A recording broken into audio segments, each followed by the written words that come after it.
Who doesn't want a crocheted hornet's nest in their front porch? The only problem is choosing the yarn I'm going to use. Let's go make it. Or at least talk about it. It is Yarn Talk Monday.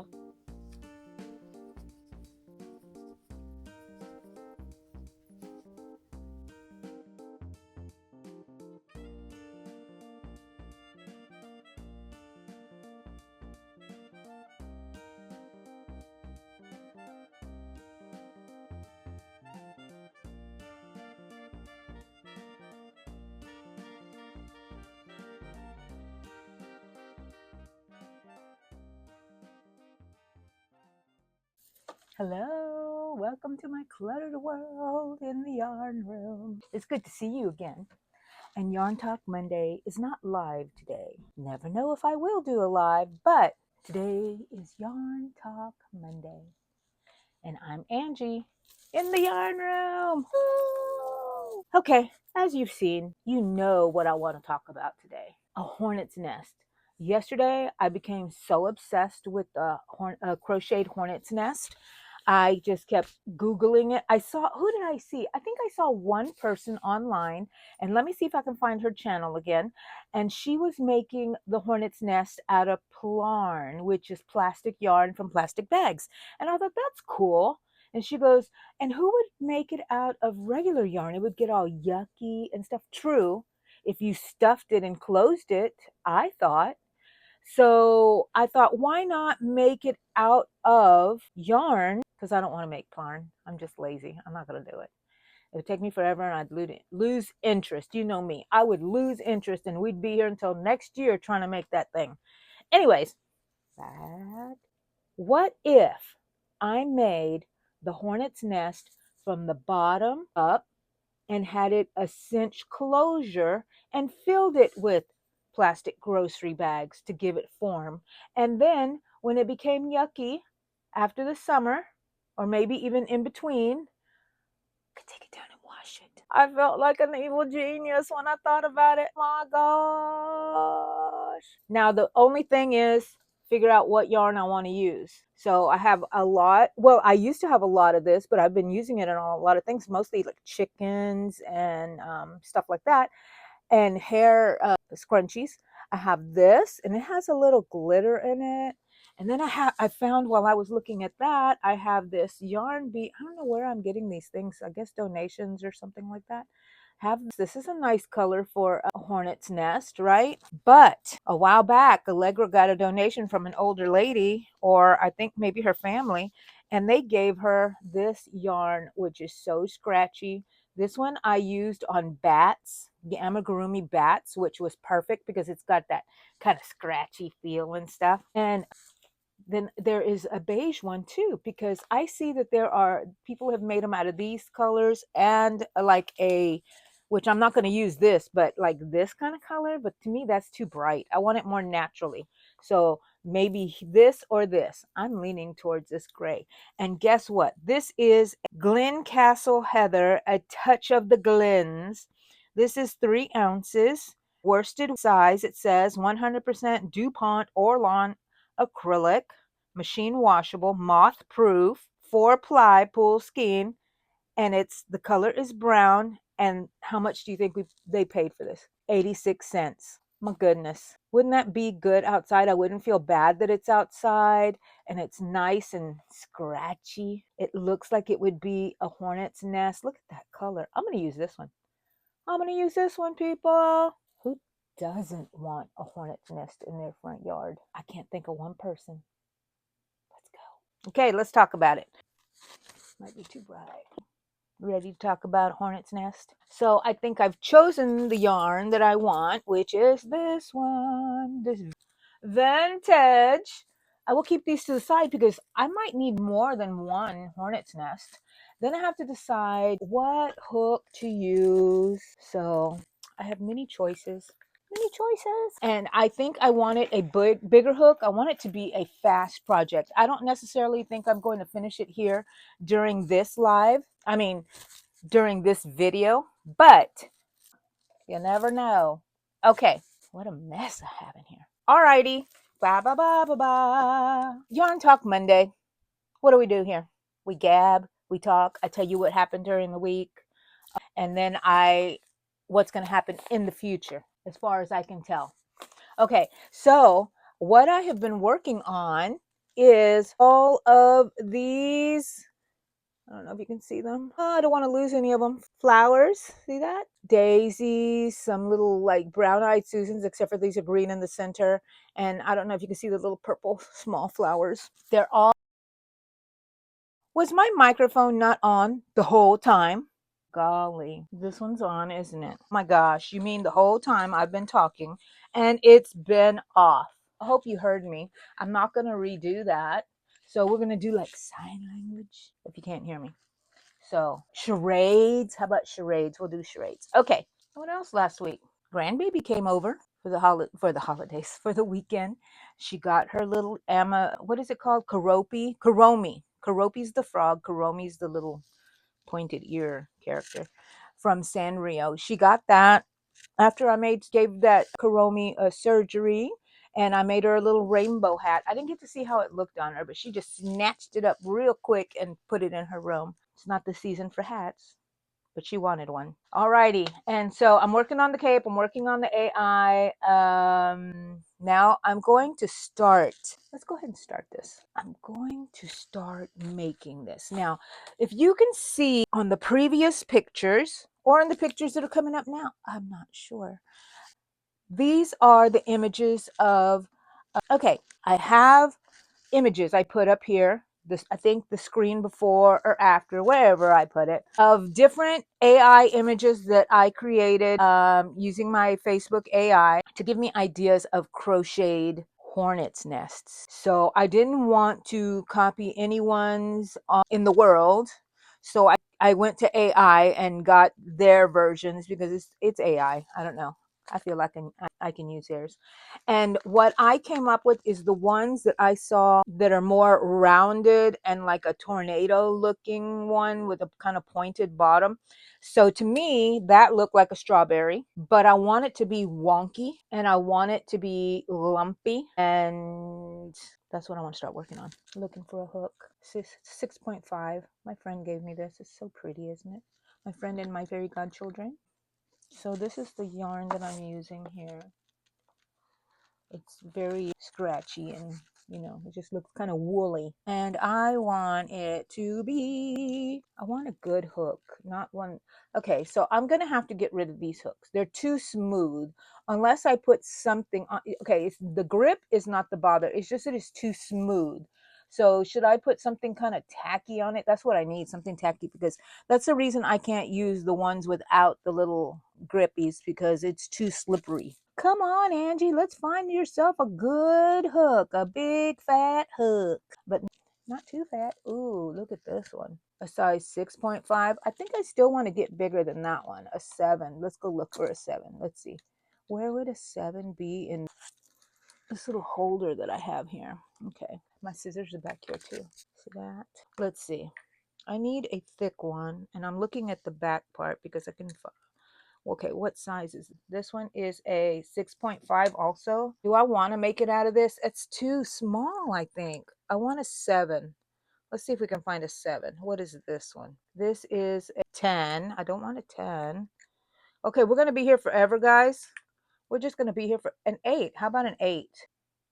Okay, 8 is a possibility. Let's look for one that's smaller than this. Is this one? 6.5. We're almost there. 6.5. I need a 7. Where are they? Nope, that's too skinny. What is this one here? Right on the corner. This is a 9. I don't think I want a 9. I think I'm going to go with an 8 because I can't find a 7. Is this a 7? That is a 6.5. So that's what those look like. If I can find one in between. I need a 7. What happened to all my hooks? Thought they were all in here. Okay. Wait. That one. What is it? This red one is an 8. This one is a 7. I'm going to use the ones my friend gave me. I haven't used them because I haven't used the sizes she gave me were really like larger sizes. And, you know, I stick to like 4s and 5s. But we're going to use it. A 7mm. All right.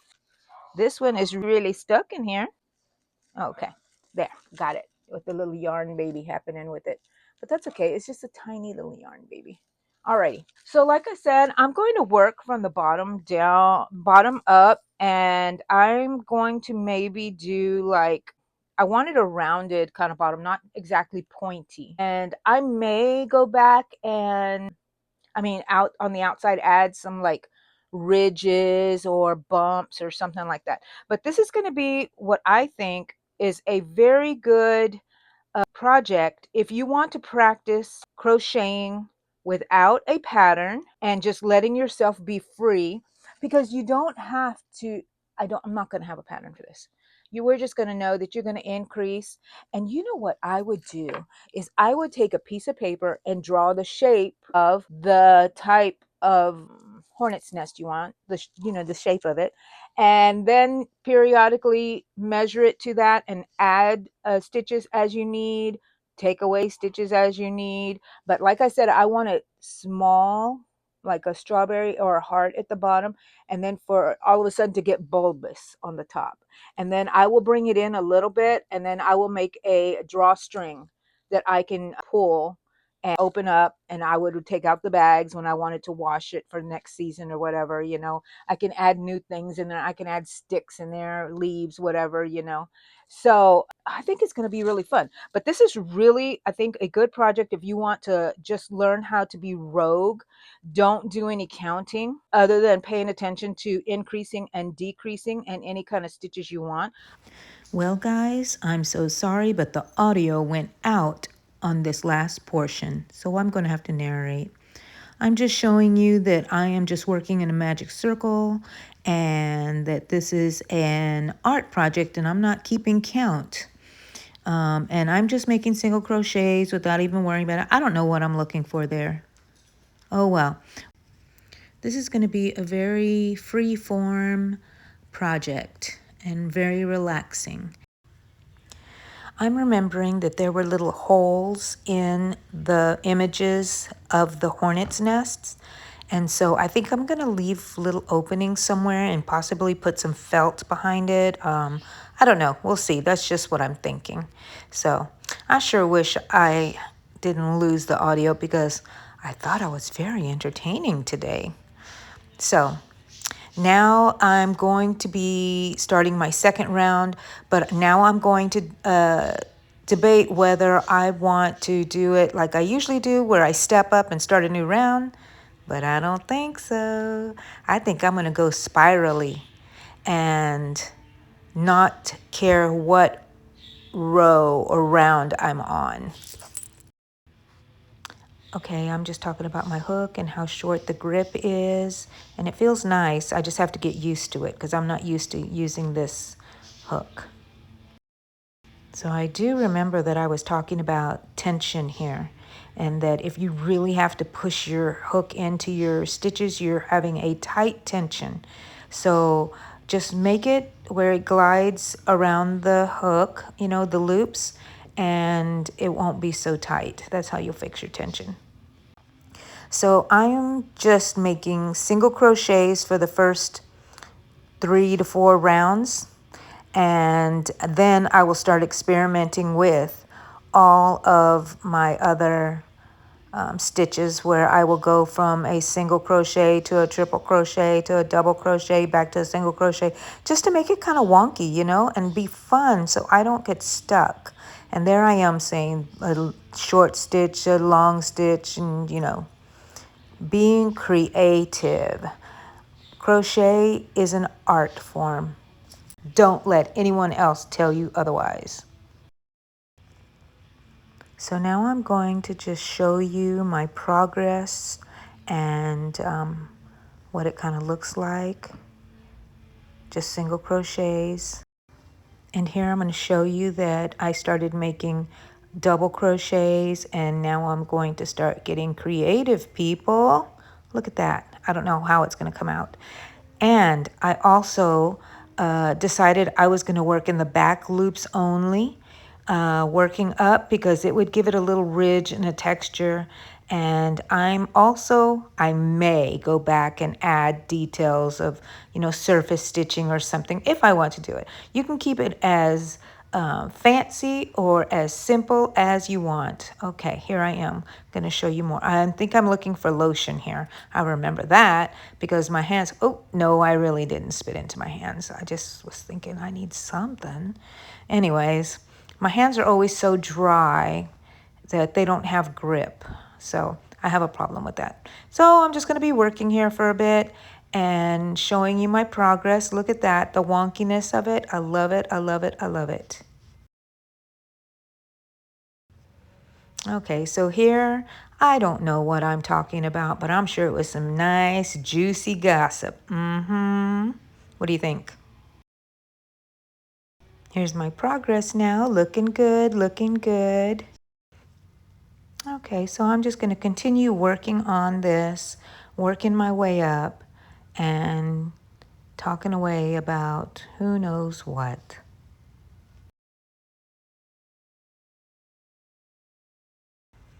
Now I'm about to remember something that I wanted to use, but I can't recall right now. Wonder what it was. But you won't have to worry about that. Let's just continue working on our little hornet's nest, creating creative stitches, bumps, different kind of, you can experiment with different stitches that you've learned, and you can just add them on here. So just, oh gosh, what happened to me? Okay, well, whatever it is, I hope I got over it. Let's continue working on this, okay, guys? I think right here, I remember to tell you who I am, Angie, with the Yarn Room. Just in case y'all forgot. I know y'all didn't. But for you newbies, go like and subscribe. Okay, look at my, oh, I love it. I think I'm gonna make it that high just without increasing for now. And then I'm gonna have it explode into a big bulbous nest. I'm having a lot of fun working on this, being free without any counts, but I'm not gonna finish this during this video, so I will show you the finished product later this week, hopefully, and if not, on next week's Yarn Talk Monday. But thank you guys for hanging out with me. Come and visit me again. Like and subscribe. Bye. Sorry about the audio. Yarn mustache. Thanks for watching. Follow for more, like, share, and subscribe, and here are some videos you might want to go watch. Or just explore my channel. Bye, guys. Thank you. And thank you for understanding about the audio.